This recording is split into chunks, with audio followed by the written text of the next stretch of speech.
আসসালামু আলাইকুম ও রহমতুল্লাহি ওবারাকাতু।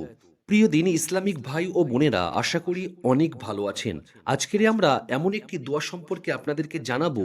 এই দোয়াটিকে পাঠ করলে আপনার জীবনে আর কোনোদিনই রিজিকের সমস্যা হবে না। তাই এই ভিডিওটিকে না স্কিপ করে প্রথম থেকে শেষ পর্যন্ত দেখতে থাকুন। আমাদের চ্যানেলের মধ্যে নতুন হলে আমাদের চ্যানেলটিকে অবশ্যই সাবস্ক্রাইব করে পাশে থাকা বেল আইকন অল করে দেবেন, এমনই সুন্দর ভিডিও সর্বপ্রথম পাওয়ার জন্য। প্রিয় দর্শক, আমরা একটি ইসমে আজম আপনাদেরকে শোনাবো। যে ইসমে আজমটিকে আপনি পাঠ করলে আপনার জীবনে কোনোদিনই দারিদ্রতা, অভাব, অনাটন আসবে না। সর্বসময় আল্লাহ তাবারাক ওয়া তাআলা আপনাকে গায়েবী রিজিক দান করতে থাকবেন ইনশাআল্লাহ। তবে এই আমলটি করার পূর্বে মহান রব্বুল আলামিনের প্রতি দীর্ঘ বিশ্বাস ও পূর্ণ ইয়কিন রেখে আপনাকে এই আমলটি করতে হবে। তবেই কিন্তু আপনি এই আমলটি করে ভালো ফলাফল লাভ করতে পারবেন। আমলটি কোন সময় করতে হবে, কতদিন করতে হবে এবং আমলটি কি, আমরা এই ভিডিওর মাধ্যমে সমস্ত কিছু বিস্তারিত আলোচনা করব।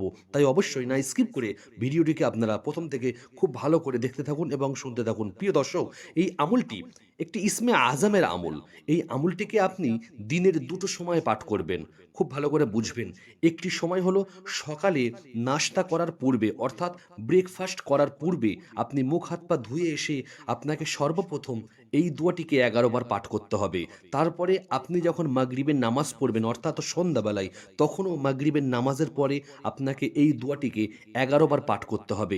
এইভাবে আপনারা ঠিক ৭ দিন এই দোয়াটিকে পাঠ করবেন। তাহলে ইনশাআল্লাহ আপনার জীবন থেকে অভাব, দারিদ্রতা, অনাটন সবকিছু দূর হয়ে যাবে। আল্লাহ আপনাকে গায়েবী খাজানা দান করবেন ইনশাআল্লাহ। আমরা এই ভিডিওর মাধ্যমে আপনাদেরকে যে আমলটি দিচ্ছি, এই আমলটি কিন্তু খুবই কার্যকরী আমল এবং খুব পাওয়ারফুল আমল। তাই এই আমলটির জন্য যারা অনুমতি নিতে চান, তারা আমাদের এই ভিডিওর কমেন্ট বক্সে অবশ্যই আমিন লিখবেন। যাদের আমিনের উপরে লাভ রিয়াক্ট থাকবে, মনে করবেন এই আমলটির অনুমতি শুধুমাত্রই তাদেরকে দেওয়া হলো, নচেত আপনারা এই আমলটি করবেন না।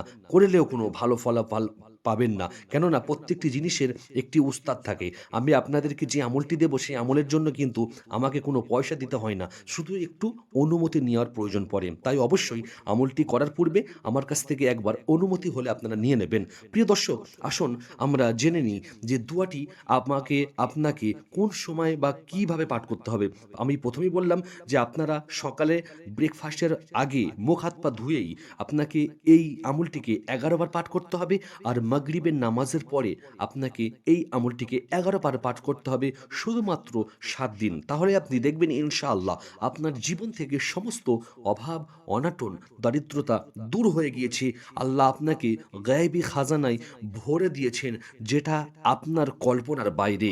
আপনি এতটা অর্থের মালিক হয়ে যাবেন, যেটা আপনি কোনোদিন ভাবেননিও। তাই এই আমলটি দীর্ঘ বিশ্বাস ও পূর্ণ ইয়কিন রেখে মহান রব্বুল আলামিনের প্রতি এই আমলটিকে আপনারা করবেন। ছোট্ট আমলটি আপনারা এইভাবে পাঠ করবেন সকালে নাস্তার পূর্বে। ইয়া লতিফু, ইয়া রাজ্জাকু, ইয়া ওয়াহাবু। এইভাবে আপনারা ১১ বার পাঠ করবেন। আমি আপনাদের সুবিধার্থে আমলটি আরও একবার পাঠ করছি। ইয়া লতিফু, ইয়া রাজ্জাকু, ইয়া ওয়াহাবু। এই ইসমে আজমগুলোকে আপনারা অবশ্যই কিন্তু নাস্তার পূর্বে এবং মাগরিবের নামাজের পরে মাত্র ৭ দিন ১১ বার করে পাঠ করবেন। তাহলে ইনশাআল্লাহ আপনার জীবন থেকে সমস্ত দারিদ্রতা দূর হয়ে যাবে ইনশাআল্লাহ। আর এই আমলটি করে কারা ভালো ফলাফল পেলেন, অবশ্যই আমাদের কমেন্টে জানাবেন। আপনারা এই ভিডিওটিকে আপনাদের বন্ধুদের মাঝে ইসলামের স্বার্থে বেশি বেশি করে শেয়ার করবেন। ভালো থাকবেন, সুস্থ থাকবেন। আল্লাহ হাফিজ।